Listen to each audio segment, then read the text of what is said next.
Assalamualaikum. Salam sejahtera. Salam Malaysia Madani. Mekar melati pandang tak jemu. Kelopak luruh di dalam raga. Buku laksana lautan ilmu. Dasarnya penuh mutiara berharga. Tak kenal maka tak cinta. Saya Nur Alisha Kaisara binti Muhammad Hafizi dari Sekolah Kebangsaan Tanah Hitam.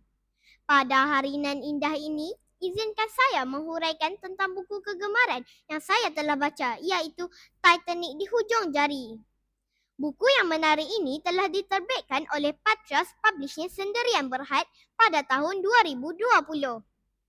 Penulis buku ini ialah Aiman Hakim dan Mustafa Abbas. Buku ini berada pada pengkelasan 900 mengikut sistem perpuluhan dewan. Buku ini mempunyai 239 halaman bercetak.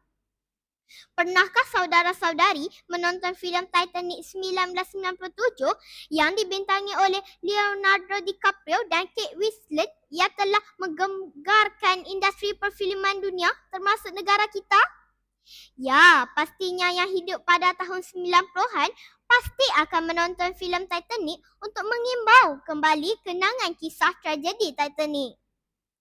Namun, buku ini ditulis oleh penulis untuk mengimbau kembali kisah ini, tetapi dengan lebih menyeluruh termasuklah sejarah di sebalik pembinaan serta mereka yang bertanggungjawab dalam pembinaan dan pelayaran kapal Gah ini. Setelah saya membaca buku ini, saya dapati bahawa proses pembikinan buku ini bukanlah mudah kerana tidak terdapat buku dalam bahasa Melayu yang menceritakan tentang Titanic. Penulis malah berkunjung ke London untuk mencari lebih banyak sumber utama dan tepat bagi menerbitkan buku ini. Kini, melalui pembacaan saya, buku ini terhasil daripada 21 buah buku dan 3 majalah ilmiah milik penulis sendiri. Maka sudah pastinya kandungan buku ini akan membawa para pembaca seolah-olah berada pada zaman Titanic. Itulah keunikan buku ini, mengajak para pembaca merentasi masa dari tahun 1912 hingga 2012. Saudara-saudari, selain itu, buku ini mendedahkan pelbagai teori konspirasi yang dikaitkan dengan Titanic. Terdapat banyak teori dan sangkaan yang timbul selepas kejadian sehingga menyebabkan kredibiliti sesetengah individu dan masyarakat dipersoalkan. Walau bagaimanapun, kandungan buku ini memberikan fakta yang sebenar di sebalik teori konspirasi yang timbul.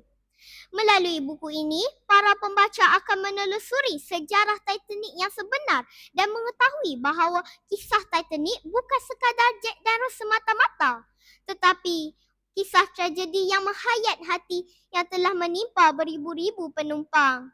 Saudara-saudari, memetik kata-kata Charles Lightoller, pegawai kedua Titanic.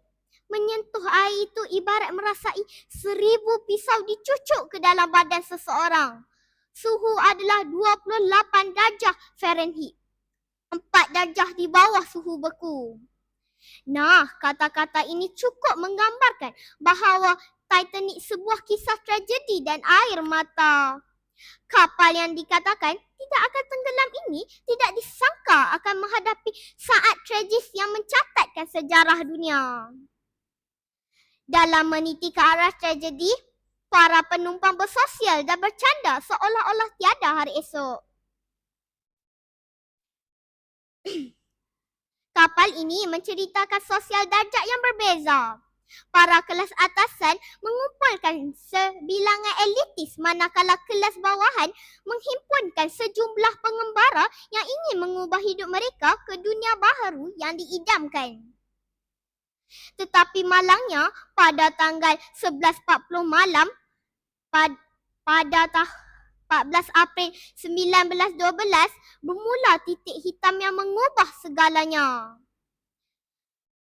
Di tengah lautan Atlantik yang membeku, kapal ini seolah-olah bandar kecil yang menantikan masa untuk pergi. Sepanjang 2 jam 40 minit itu, peristiwa yang meruntun jiwa bermula dari perpisahan antara keluarga. Pemuzik yang bermain hingga ke akhir di atas dek sehinggalah kaptennya pasrah di ruang pengemudi kapal dan mereka yang mati bersama kapal agungnya di bilik merokok kelas pertama. Sesungguhnya amat menakjubkan kisah Titanic terkubur bersama kapalnya dan sehingga penemuannya pada 1 September 1985 yang menggemparkan dunia. Seterusnya, 12 tahun kemudian, Titanic sekali lagi di atas takhta apabila James Cameron mengarahkan filem dengan judul yang sama dan mencipta sejarah dalam industri perfilman dunia. Hakikatnya, saya yang berada pada zaman ini masih segar dengan kisah Titanic. Cerita ini sudah tentu memberikan pengajaran yang berguna kepada kita, khususnya kepada saya. Sebagai hamba, kita tidak boleh melawan ketentuan Tuhan. Nah, secanggih mana pun teknologi yang digunakan ke atas ciptaan kita, ingatlah ciptaan itu tidak akan kekal selamanya. Namun, kita perlu tahu kelemahan dan kekuatan yang ada agar kita terus melakar kejayaan. Sekian, terima kasih.